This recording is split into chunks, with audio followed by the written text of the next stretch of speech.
रात, सरहद के उस पार की ठंडी हवा में एक आदमी चुपचाप खड़ा था। उसके हाथ में कोई हथियार नहीं था, उसके पास कोई पहचान नहीं थी, लेकिन उसके पास एक मिशन था। ऐसा मिशन जो अगर फेल हुआ तो उसका नाम तक मिटा दिया जाएगा। वो आदमी भारत की खुफिया एजेंसी का एजेंट था। उसका असली नाम आज तक किसी को नहीं पता। कहानी शुरू होती है 1990 के दशक से, जब भारत को लगातार ये इनपुट मिल रहे थे कि पाकिस्तान की जमीन से भारत में आतंकी गतिविधियों को फंडिंग और ट्रेनिंग दी जा रही है। लेकिन सबसे बड़ा सवाल था, कौन है इसके पीछे? रॉ ने कई एजेंट भेजे, कुछ वापस लौटे, कुछ कभी लौटकर नहीं आए। इन्हीं में से एक एजेंट को सौंपा गया लाहौर में घुसकर उस नेटवर्क की जड़ तक पहुंचने का मिशन। उसने अपनी पहचान बदली, भाषा बदली, यहां तक कि अपना धर्म और नाम तक बदल लिया। अब वो एक छोटे व्यापारी के रूप में लाहौर की गलियों में रहने लगा। दिन में दुकान, रात में जासूसी। धीरे धीरे उसने उन लोगों से संपर्क बनाना शुरू किया जो सीमा पार फंडिंग और हथियार सप्लाई से जुड़े थे। हर मुलाकात, हर बातचीत उसके लिए मौत के करीब जाने जैसा था।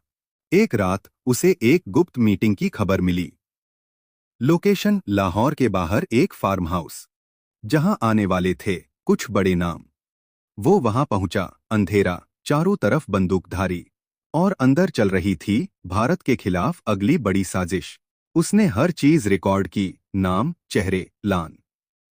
लेकिन तभी एक गार्ड की नजर उस पर पड़ गई। तू कौन है? एक सेकंड, बस एक सेकंड में उस एजेंट की जिंदगी का फैसला होना था। लेकिन उसने घबराया नहीं।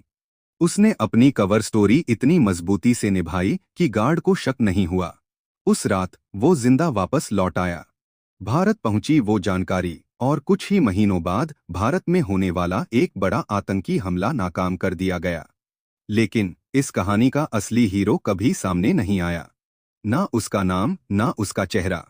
क्योंकि जासूसों की दुनिया में काम दिखता है, लेकिन करने वाला नहीं।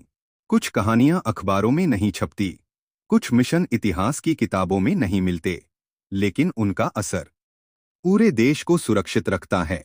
और शायद आज भी कहीं न कहीं कोई ऐसा ही जासूस दुश्मन की धरती पर अपनी पहचान मिटाकर देश की रक्षा कर रहा है।